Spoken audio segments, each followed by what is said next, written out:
और बंटा भी के चाहे हाजिर है तुम्हारा भाई लेके आ चुका हूँ मैं एक न्यू वीडियो यहाँ पे माइक्रो इकोनॉमिक्स की चैप्टर 1 के सारे पार्ट्स के लिंक डिस्क्रिप्शन में तुमने नहीं देखा तो वहां से जाके देख सकते हो। अब देखो ये चैप्टर का नाम है कंज्यूमर्स इक्विलिब्रियम। तो आज जो हम चैप्टर पढ़ने वाले हैं चैप्टर 2 वो है कंज्यूमर्स इक्विलिब्रियम। अब कंज्यूमर्स इक्विलिब्रियम में ये पूरा ये सब बाद में बताऊंगा, पहले इस चैप्टर के कुछ बेसिक्स तुम्हें समझाने के लिए स्टार्टिंग यहाँ से करेंगे एक छोटे से एग्जाम्पल के साथ। अब देखो जैसे तुम मार्केट गए, वहाँ पे तुमने फास्ट फूड खाया, खाते ही हो ना भाई, पिज़्ज़ा मोमो, दिल्ली वाले हो तो मोमो ही चाटोगे। तो देख लो फास्ट फूड खाया तुमने, वहाँ पे तुम्हें फास्ट फूड खा के क्या मिला? पेट भरा बोलोगे, लेकिन पेट भरने से क्या मिला तुम्हें वहाँ पे? सेटिस्फैक्शन मिला। सेटिस्फैक्शन कुछ भी, अगर ज़रूरी नहीं है, यहाँ पे फास्ट फूड का मैंने एग्जांपल लिया, लेकिन देखो तुम कोई प्रोडक्ट यूज़ करते हो, जैसे तुमने कोई फेयरनेस क्रीम ली, अब तुम उसे यूज़ कर रहे हो, तुम गोरे हो गए, तुम्हें सेटिस्फैक्शन मिला ना कि मेरे को मतलब जो चाहिए था वो मिल गया, तुम सेटिस्फाई हो गए उसके रिजल्ट से। तो कुछ भी हम लोग अगर यूज़ कर रहे हैं कोई भी प्रोडक्ट, यहाँ पे एग्जांपल फूड से समझेंगे क्योंकि वो सबसे ईजी वे है। तो देखो तुमने फास्ट फूड खाया मार्केट में, तुम्हें सेटिस्फैक्शन मिल गया, तो सिंपल सा बात है, तुमने फास्ट फूड खाया, सेटिस्फैक्शन मिला। लेकिन यहाँ पे एक चीज़ ध्यान रखना, इस चैप्टर में, पूरे चैप्टर में जब भी मैं सेटिस्फैक्शन बोलूँ या सेटिस्फैक्शन लिखा हुआ हो तो उसका मतलब समझो यूटिलिटी। यहाँ पे इस चैप्टर में सेटिस्फैक्शन का मतलब यूटिलिटी होगा। तो अब देखो यहाँ पे तुम लोग से एक छोटा सा क्वेश्चन पूछूंगा, लेकिन वो क्वेश्चन का आंसर तुम लोग सोच समझ के दोगे।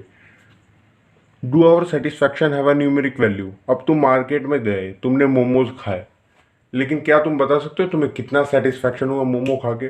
तुम कहोगे पेट भर गया, या पेट आधा खा लिया है, या थोड़ा सा और खा लूंगा, ये थोड़ा ही पेट भरा है, ऐसा ही कुछ बोल सकते हो। लेकिन ये बता सकते हो कि कितना सेटिस्फैक्शन मिला? 10 सेटिस्फैक्शन मिला मेरे को भाई। फास्ट फूड मोमो, भाई क्या गजब ही मोमो थे, मेरे को 20 का सेटिस्फैक्शन आ गया खा के। ऐसा कोई बोलता है क्या? या ऐसा होता भी है क्या कुछ? तो मैं अगर बोलूँगा होता है तो तुम लोग मेरे को गलत मत समझना। एक्चुअली ये हम लोग के नॉर्मल बिहेवियर, नॉर्मल लाइफ में नहीं दिखेगा, लेकिन एक्चुअली यहाँ पे हमें इसके बारे में पढ़ना है। अब देखो मैं ये नहीं कह रहा अभी कि ये एकदम सही है, ना ये भी नहीं कह रहा कि ये गलत है, ये बस यही है, इस चैप्टर में हमें दो इकोनॉमिस्ट के बारे में पढ़ना है। अब दोनों, एक एल्फ्रेड मार्शल, एक जे.आर. हिक्स। अब भाई सही बताओ तो तुम इस चैप्टर में कंफ्यूज हो जाओगे, कंफ्यूज थोड़ा सा ही है, अगर समझोगे नहीं एग्जाम्पल के साथ तो थोड़ा कंफ्यूजन होगा। तो इसमें मेनली हमें इनकी डिफ्रेंशिएट पढ़ना। दोनों इकोनॉमिस्ट अलग अलग, मतलब दोनों के थ्योरीज में एक जंग लगी हुई है, एक ये अल्फ्रेड मार्शल हो गए, एक जे.आर. हिक्स। अब इन दोनों ने जितना भी रायता फैलाया सारा हमें समेटना है। तो अब देखते हैं आगे आगे, मैं तुम्हें बताता हूँ इन दोनों का कहना क्या है। अब देखो जैसे height can be measured in feet, weight can be measured in KGs, utility can be measured in utils. इसको यहाँ पे ध्यान से तुम लोग देख लो, UTILS ये है। ये कहना था अल्फ्रेड मार्शल का, मतलब उनका कहना था हाइट को मेजर करने के लिए हमारे पास फीट है, वेट को मेजर करने के लिए हमारे पास केजी है, लेकिन अगर हम लोग यूटिलिटी की बात करें तो उसको भी मेजर करने के लिए हमारे पास एक यूनिट है जिसको यूटिल्स कहते हैं। तो यहाँ पे समझ लेना, यूटिल्स यूटिलिटी की एक यूनिट है। अब इसमें ये तो हो गया, अल्फ्रेड मार्शल ने जो कहा ये था कि हम लोग यूटिलिटी को यूटिल्स में मेजर कर सकते हैं। अब जे.आर. हिक्स ने क्या कहा? He said we can't measure utility in numericals but we can give consumers preference ratings. अब देखो ये रेटिंग्स एक तरीके से वही रैंकिंग्स हो गई। अब मैं तुम्हें ये समझा रहा हूँ, ये वो वाली रेटिंग्स नहीं है 3 स्टार 5 स्टार, एक तरीके से वो भी ऐसी ही रेटिंग है, बट यहाँ पे थोड़ा सा अलग समझना है। मैं तुम लोग को समझा रहा हूँ इजी में एग्जाम्पल के साथ। तो अब ये रेटिंग्स या रैंकिंग प्रेफरेंस क्या है ये?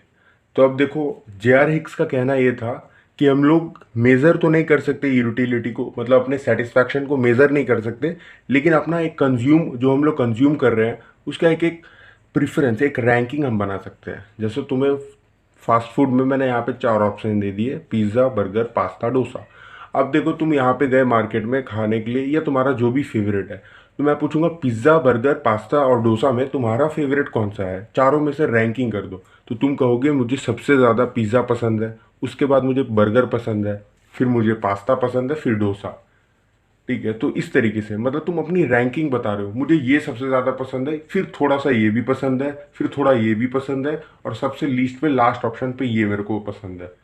तो देखो यहाँ पे तुमने क्या किया, तुमने इस ये तो नहीं बोला मुझे ये 10 यूटिल्स पसंद है, ये 20 यूटिल्स, ये 30, ये 40, ऐसा कुछ नहीं। तुमने को यहाँ पे न्यूमेरिकल वैल्यू नहीं बताई इसकी तुमने।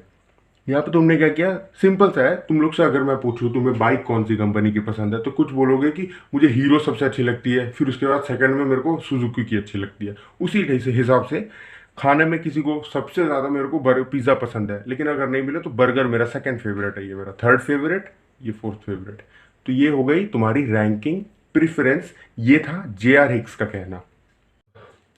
अब देखो हमने ये तो समझ लिया जे आर हिक्स ने जो कहा रैंकिंग प्रेफरेंस ये इस हिसाब से है, लेकिन अब जे आर हिक्स हो या अल्फ्रेड मार्शल, इसमें इन दोनों की थ्योरीज में एक और चीज़ आपको बताना है मुझे। जब भी हम किसी चीज़ की रेटिंग्स निकालें, यूटिल निकालें, रैंकिंग निकालें, तो वो हमेशा डिफरेंट हो सकती है। मतलब मैक्सिमम चांसेस है वो डिफरेंट ही हो जाए। अब तुम्हारा और तुम्हारा बेस्ट फ्रेंड का मैच कर रहा है, मैं वो नहीं बोल रहा हूँ, ठीक है, लेकिन बहुत चांसेस है मतलब कि डिफरेंस डिफरेंट लिखिए। तो अब देखो जैसे मैंने एग्जांपल में बुला लिया कोकी को, कोकी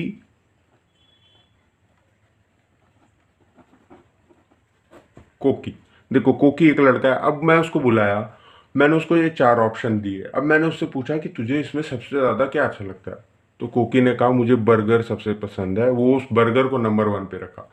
फिर क्या पसंद है उसके, उसने बोला मुझे पास्ता नेक्स्ट ऑप्शन में पसंद है, सेकंड मेरा फेवरेट पास्ता है। फिर कोकी साउथ इंडियन में इंटरेस्ट है, तो भाई कोकी का थर्ड फेवरेट डोसा निकला, और फोर्थ फेवरेट कोकी का पिज्ज़ा निकला। लेकिन फिर यहाँ पे मैंने बनाया, बुला लिया एक और बंदे को, पिंकू, टप्पू सेना वाला पिंकू नहीं, दूसरा पिंकू। अब देखो पिंकू से मैंने पूछा, पिंकू ठहरा दिल्ली का लौंडा, अब उसको पसंद है मोमो, तो पिंकू ने कहा पहले पे मैं मोमो रखूंगा, दूसरे पे तो भैया पिज्जा ही आएगा, थर्ड पे बर्गर, और फोर्थ पे मैं डोसा रख दूंगा। मतलब पसंद ही नहीं उतना साउथ इंडियन, नॉर्थ इंडियन बंदा अपन। तो देखो इस तरीके से रैंकिंग डिफरेंट आएगी, सबकी अपनी अपनी चॉइसेस है, सब अपने अपने हिसाब से देंगे। तो सेम केस अल्फ्रेड मार्शल में भी है। अब देखो अल्फ्रेड मार्शल ने ये तो कहा कि हम लोग यूटिल्स में मेजर कर सकते हैं। मतलब मैंने एक पिज्ज़ा खाया तो मान के चलो 10 यूटिल्स मिले, एक पिज्ज़ा पर 10 यूटिल्स मुझे मिले। लेकिन ऐसा ज़रूरी थोड़ी है हर आदमी खाए तो उसे 10 यूटिल्स पे ही मज़ा है। अब मानो किसी को पसंद ही ना आया तो उसे 2 यूटिल्स का मज़ा आएगा, या फिर किसी का मन ही नहीं है उस टाइम खाने का तो उसे 0 में मज़ा आएगा। या फिर किसी को बहुत ही पसंद है और वो बहुत ही भूखा है, एकदम भूखा नंगा आदमी, तो उससे तो भैया 1000 यूटिल्स का मज़ा आ जाएगा। तो यही एक डिफरेंस है कि सेटिस्फैक्शन कभी सेम नहीं हो सकती। सिंपल सा है, सिंपल वे में तुम कुछ भी चीज़ को यूज़ करो तो तुम्हारे लिए वो उतना सेटिस्फाई रहे ना रहे, सबके अपने अपने रैंकिंग्स है, सबके अपने अपने रेटिंग्स होते हैं, सबको अलग अलग मज़ा आता है भाई। तो सेम चीज़ पे अलग अलग मज़ा है। ये एक पॉइंट था इसमें समझने के लिए तुम्हारे लिए। अब आगे इसमें हम लोग और बात करते हैं कि हम लोग को इन दोनों की थ्योरीज को पढ़ना किस तरह है। तो अब इसके बारे में बताने से पहले एक छोटा सा और पॉइंट समझ लो। Anything which can be measured numerically is known as cardinal. जैसे एग्जाम्पल में इसमें हो गया तुम्हारा हाइट, वेट, ईडीसी, ठीक है, एटसेट्रा एटसेट्रा, बहुत चीज़। तो अब देखो कोई भी चीज़ अगर न्यूमेरिकली मेजर की जा सकती है, मतलब तू 10 फीट का लौंडा है, तू 500 केजी का बंदा है, तो देख ऐसे तो कोई भी न्यूमेरिकल हम लोग वेट या हाइट किसी भी चीज़ को न्यूमेरिकली मेजर कर पा रहे हैं तो उसको हम लोग बोलेंगे कार्डिनल। ये पॉइंट याद रखना। तुम लोग वीडियो को पॉज करके इसके नोट्स बना लो सारे के इंपॉर्टेंट पॉइंट्स के, इसके इसके और अल्फ्रेड मार्शल वाले के, तो थोड़ा सा इजी बन जाएगा तुम्हारे लिए आगे समझना। ये देखो परफेक्ट नोट्स नहीं है लेकिन समझने में तुम्हें इजी होगी, तो मैं चाहता हूँ तुम लोग लिख लो, ठीक है। अब नहीं लिखना तुम्हारी मर्जी। अब इसके बाद एक और यहाँ पे हम लोग को समझना है, anything which can't be measured numerically is known as ordinal. अब कोई चीज़ जैसे उसको हम लोग न्यूमेरिकली मेजर नहीं कर सकते उसको ऑर्डिनल कहते हैं। यहाँ पे सिंपल एग्जांपल उसका सेटिस्फैक्शन हो गया। लेकिन लेकिन लेकिन अभी तो मैंने बताया कि सेटिस्फैक्शन को हम लोग मेजर कर सकते हैं, क्योंकि अल्फ्रेड मार्शल ने तो वही कहा ना कि हम लोग मेजर कर सकते हैं।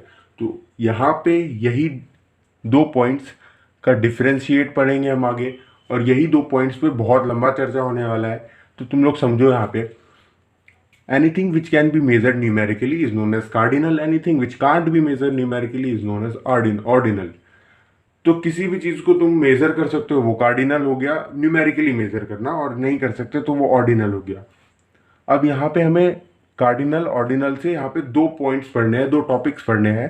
पहला कार्डिनल अप्रोच। अब मैंने तुम्हें बताया था कि अल्फ्रेड मार्शल ने कहा था कि यूटिलिटी को हम लोग यूटिल्स में मेजर कर सकते हैं, मतलब न्यूमेरिकली मेजर कर सकते हैं, 10 यूटिल्स 20 यूटिल्स ऐसे मेजर कर सकते हैं। लेकिन फिर यहाँ पे जे आर हिक्स ने कहा कि ना भाई, सेटिस्फैक्शन मेजर करने वाली चीज़ नहीं है, यूटिलिटी को हम मेजर कर ही नहीं सकते। तो ये हो गया ordinal which can't be measure numerically. तो यहाँ पे 2 पॉइंट्स, 2 टॉपिक्स बहुत इंपॉर्टेंट पढ़ने वाले हैं हम, कार्डिनल अप्रोच, ऑर्डिनल अप्रोच। तो ये था इस चैप्टर का एक छोटा सा इंट्रोडक्शन। अब इस चैनल को सब्सक्राइब करो, लाइक करो, अपने दोस्तों के साथ शेयर कर दो। आने वाली वीडियोस का लिंक मैं डिस्क्रिप्शन में दे दूंगा, तो तुम लोग ज़रूर देख लेना। आगे मैं इंपॉर्टेंट टॉपिक्स के बारे में बात करूंगा इसमें, और जितने भी नए नए टॉपिक्स इसमें आ रहे हैं मैं सारे बताऊंगा। तो make sure you subscribe. Thank you.